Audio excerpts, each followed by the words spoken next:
Hello and welcome to another video at UPSCprep.com. My name is Ishan and I am the Science and Tech faculty. So today we'll be talking about chemistry. So last time we spoke about physics fundamentals. Today we'll be looking at the foundational concepts in chemistry that are there in your NCERTs or that are required for your exam. Right. So we'll be looking at various things, gas laws and atoms and various kinds of materials in everyday life and so on and so forth, right? So let's start. So the first thing that we'll talk about is matter. So you already know that matter is anything that has mass and occupies space, right? So mass and space, these are two important things for something to be called a matter, right? So matter exists in three classical states. So classically means traditionally we know that matter exists as solid, liquid, and gas, right? So the typical example of water, it can exist as ice or in the liquid form or as steam in the gas form, right? But matter also includes plasma and Bose-Einstein condensate. So um, these are advanced forms of matter, right? So once there was a question in mains a long time back on Bose-Einstein condensate. So that was a form of matter. They were asking what is Bose-Einstein condensate. So um, when we talk about these advanced forms, what plasma basically is, plasma is superheated gas. So when you heat gas at high temperature, you get superheated gas, right? Which has free ions and electrons, right? Free ions, positively charged ions and electrons. Right, so this is what is basically plasma is. So anything like a star is basically a form of plasma or neon lights if you've seen. Right, so those things are forms of plasma. All right, so that is what is plasma. Then when we talk about Bose-Einstein condensate, this is a super cooled state of matter, super cooled state of matter. So what happens is at minus 273.15 degrees Celsius, right? At this temperature, almost all activity ceases to exist, right? So um, matter comes together to form a single entity, right? A single entity. It's more specifically a single quantum entity, but let's say a single entity for the time being, and that is called as a Bose-Einstein condensate, right? So these are advanced forms of matter that are there, um, and that is something that you can look more about. Okay, so these are just examples. Dry ice, which is solid carbon dioxide. So carbon dioxide is a gas, but so when you solidify it, it's called dry ice, and it can be used in vaccine transport because it is something that can be used for cooling. Then LPG is just a gas that has been liquefied, right? So that is called as liquefied petroleum gas. So even in rockets, you would see when we study rockets, we are using liquid oxygen, liquid hydrogen, right? So all these are gases, but they have been liquefied. This means that they are stored in liquid form. Okay, and obviously you know about water cycle, and water exists in all three kinds of states. Okay, so let's move on. One more thing, which is the processes, right? So there are different processes like sublimation, condensation. I hope you're aware. Sublimation is solid. So let me just write sublimation is solid to gas, right? Then condensation, I hope you're aware, right? Condensation is when liquid um, it condenses, right? Gas condenses in a liquid form, right? So it is um, basically something that happens like when you have a glass of water, right? Cold water. So what happens is the air around is humid, right? But the temperature of the glass is low. So what happens is these water droplets in the air, right? These water droplets will, these water vapor will condense on the glass. So you would see that the outer part of the glass this becomes um, moist, all right? Then freezing You must be knowing about freezing. Okay, so liquid turning into um, ice form, right? So water turning into ice, that is freezing. Then evaporation, you must be knowing about evaporation. And uh, evaporation is just when you have something like water, right? And water continuously keeps on evaporating, right? Evaporating means it continuously keeps on giving off water. So obviously there are processes that we can go into the details, but just terms I'm introducing to you that you have an idea. So evaporation, you can simply understand is like if you dry your clothes out in the sun, what's happening is water is evaporating, and that is why your clothes become dry, right? So that is one thing. Then there is melting, right, and boiling, right? Melting and boiling. So melting is when ice turns into water, and boiling is when water turns into steam, right? So all these are just simple terms that I've introduced, but yes, more or less that is all about matter. Let's move on to atoms. All right, so um, in atom, we have something called a Bohr's model. So last time in physics video also we talked about Bohr's model, which is something like a sun is in the center and there are planets revolving around. So similarly, we have a nucleus in the center and there are electrons revolving around in different orbits. Okay, so what happens is that electrons, they move in these fixed circular orbits. These are called shells, and these are also called as energy levels or orbits. Okay, energy levels or orbits. Okay, and these electrons, they can jump between these energy levels. Okay, they can jump between these energy levels. So when they are given energy, right, when they're given energy, what happens is that they move to higher energy levels, right? They move to higher energy um, levels, right? So electron, when it moves to higher energy level, what happens is that it absorbs energy, absorbs energy. And when it moves from a higher energy level to a lower energy level, that is when it gives out energy in the form of photons or light. That is when it gives out energy in the form of photons or light. Right, so this phenomena is important because electrons, when they're jumping from these higher energy levels to lower energy levels, they're emitting energy. Right, so basically this forms the basis for your lasers. Right, so in lasers you try and you get a monochromatic beam of light. Monochromatic means single color beam of light using this phenomena, right?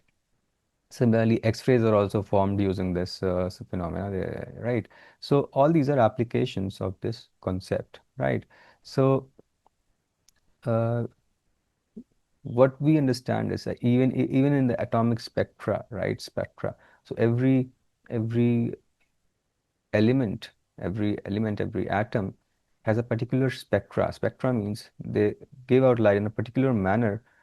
So we get a pattern kind of a thing from which we can understand, okay, this is hydrogen. If there's another pattern, we can understand, okay, maybe this is oxygen, right? So those kind of um, spectra are also obtained using this principle, okay? What else? Atomic structure can also help us understand nuclear energy. So nuclear fission, nuclear fusion, and the theory behind. So fission and fusion, I think you might have heard of, right? Fission is when a heavier nuclei splits into lighter nuclei. Okay, heavier nuclei splits into lighter nuclei. Okay, and fusion is when lighter nuclei combine to form heavier nuclei. Okay, right? So that is fusion. Then it also explains the theory behind radiocarbon dating. So radiocarbon dating, all the living things, they have C14 in some amount, and C14 has a particular lifespan, right? So what happens is that you study the amount of C14, right? And you can understand the age of a particular thing like a tree or an artifact, right? So basically, radiocarbon dating also uses concept of atomic theory. Okay, so let's move on to gas laws. So now there are these laws which are important for us. Okay, which are important for us, and these laws, and as such, they are not something very complex. Obviously, you can see these names: Boyle's laws, Charles' law, Gay-Lussac's law. But these are very simple. Uh, there are very simple applications in your everyday life that you already know about, and these are just put down as laws. Okay, so let's take the example of a syringe. You know, if you have a syringe, right? So what happens is when you press the syringe, what are you doing? Is you're applying pressure, right? When you're applying pressure, you're reducing the volume. So you're reducing the volume, right? So earlier volume was this much, now volume is this much. So you're reducing the volume by applying pressure. So that is what the Boyle's law says. When pressure is inversely proportional to volume. So the higher the pressure, the lower is the volume, provided that the temperature is constant. So here the catch is that temperature is constant and pressure is inversely proportional to volume. Then comes the Charles law. In Charles law, what happens is that you can take the example of a hot air balloon. In a hot air balloon, what happens is you have a balloon, right? You have a balloon like which is spread around, and suddenly when you heat it up, right, you heat it up with hot air, it blows into a particular shape, right? It blows into a particular shape. So that means that volume has increased. Here the volume was low, here the volume is high, here the temperature was provided. So when temperature was increased, volume is has increased, right? So volume increases with temperature given that there's constant pressure. So the catch over here is that pressure was constant. Okay, pressure was constant. Then we come to Gay-Lussac's law. Now Gay-Lussac's law, it says that pressure is increasing proportionally with temperature given constant volume. So you can see the example of tire bursting in summer. So when you have a tire, right, and if the temperature increases, so in summers the temperature will increase, so that will increase the pressure also in the tire, and when the pressure inside the tire increases, the tire can burst. So that is something that most often you can see in summers tires burst in vehicles, and that happens because volume is constant but temperature increases, and that increases the pressure, and ultimately the pressure cannot be taken up by the tire tubes and they burst. That's your Gay-Lussac's law. So over there you have constant volume, right? So over there you have constant volume. Then you have the Avogadro's law, which says that equal volumes of gases at the same temperature and pressure contain equal number of molecules. So basically, this is a simple concept where they're saying that if you have equal volumes of gases, right? You have same containers of same size, the temperature is same, the pressure is same, volume is same, then they will have the same number of molecules. If there are four molecules over here, there will be four molecules over here, and this could be gas 1, this could be gas 2, right? So that is the understanding. Okay, that is your Avogadro's law. Okay, that's your Avogadro's law. So Avogadro's law here, uh, if you talk about examples, you could say that maybe when you see airbags in cars, they use this concept to understand what should be the size of the airbag and how much air should be there, right? So all this could be one of the application. So there you have an ideal gas equation which combines all these laws into one single equation where pressure, P is for pressure, V is for volume, T is for temperature, R is for gas constant, and N is for the number of moles. So all this is combined into one equation that is called the ideal gas equation. Okay, all right, that is called the ideal gas equation. So you can see different examples again of all these concepts: breathing mechanics, lungs also utilize pressure volume changes for respiration. So basically, in all these concepts, if you look at even gas cylinders, what is happening is that most of the times they're compressing the gas, so they're putting high pressure on the gas, and then suddenly they do something to release that pressure, so you can turn back that thing into gaseous form, right? So That is what all these examples are telling us. Then again, we can understand the gases behavior, whether it's carbon dioxide or methane, right? All these gases, they also expand or contract with different temperatures. So when the greenhouse gases, uh, their quantities differ in temperatures. Again, we can use that to study climate models and understand climate change better, right? So these are all the applications of gas laws. Then we move to alloy. Now, alloy, what is alloy? Is a homogeneous mixture of two or more elements where at least one is a metal, right? And what is the purpose? Purpose is to increase strength. So again, maybe iron is good, but steel is better because steel is an alloy of iron, right? So it increases strength, it improves resistance to corrosion. Again, you can take this example, and it modifies the electrical or magnetic properties. So all this you do because you want to get something better than just a metal, right? So if you mix copper and tin in a certain amount, you will get bronze. If you mix copper and zinc, you will get brass. So you can see that all these have different applications as well. When you mix iron with carbon, you get steel. Iron, chromium, nickel, lead. Iron, chromium, and nickel will give you stainless steel. Lead and tin is solder.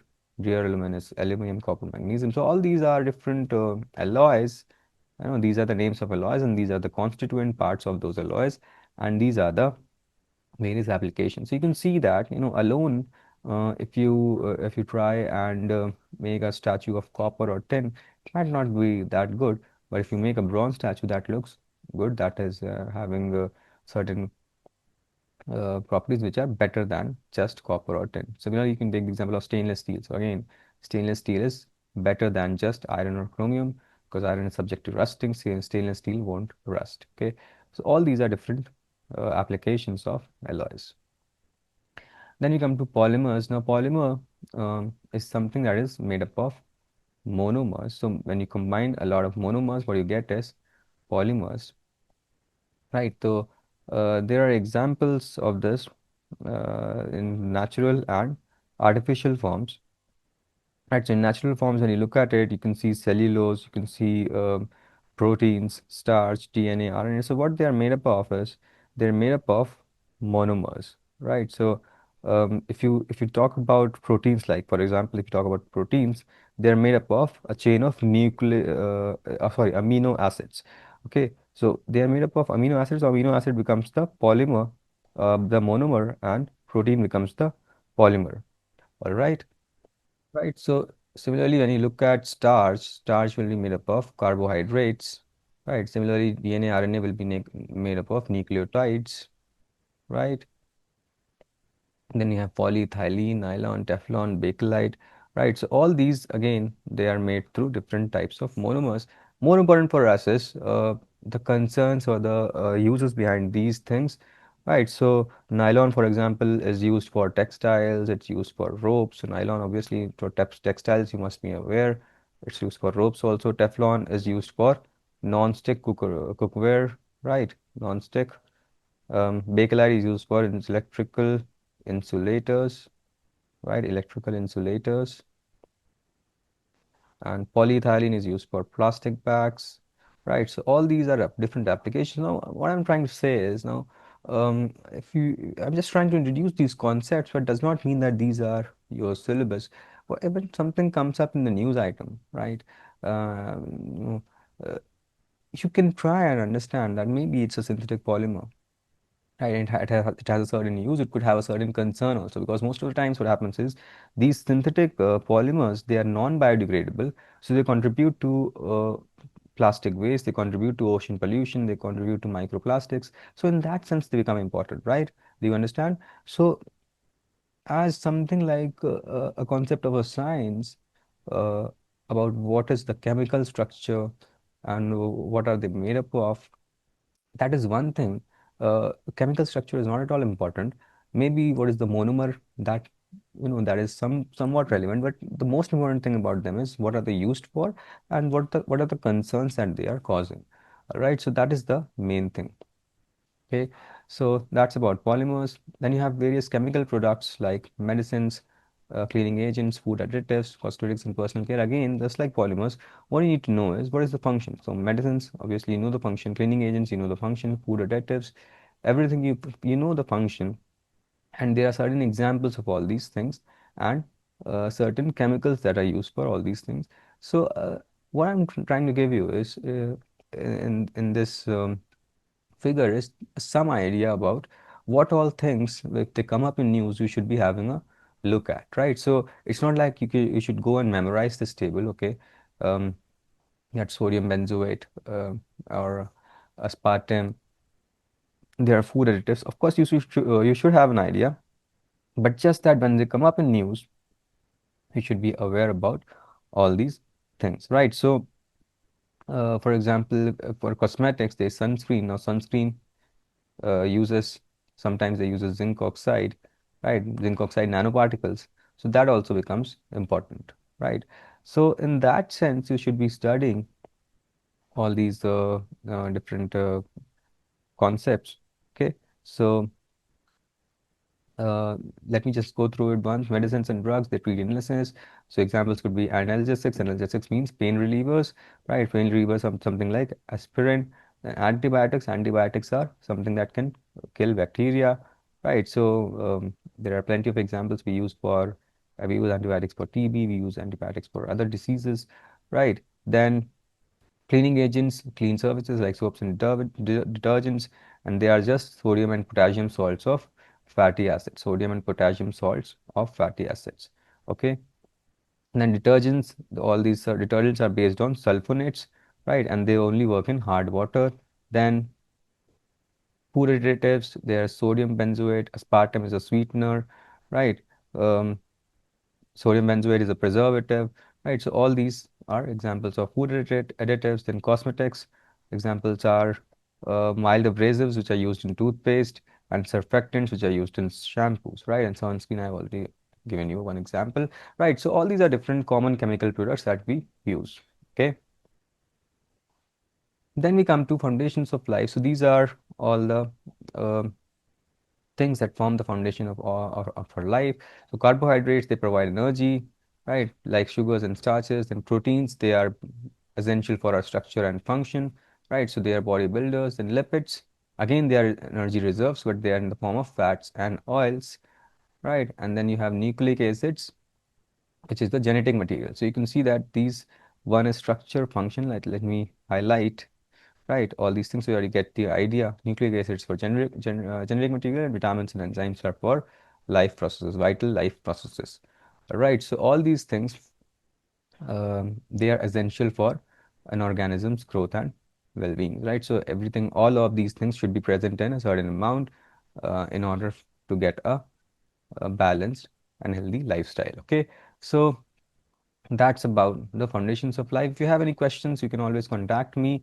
All these were very basic and simple concepts, right? And slowly we'll be moving on to more advanced things where we'll be getting into the depth of all these concepts slowly and steadily, right? So I think now that we have an idea of physics and chemistry, foundational concepts, we'll move on to biology in the next video. Till then, all the best. See you later.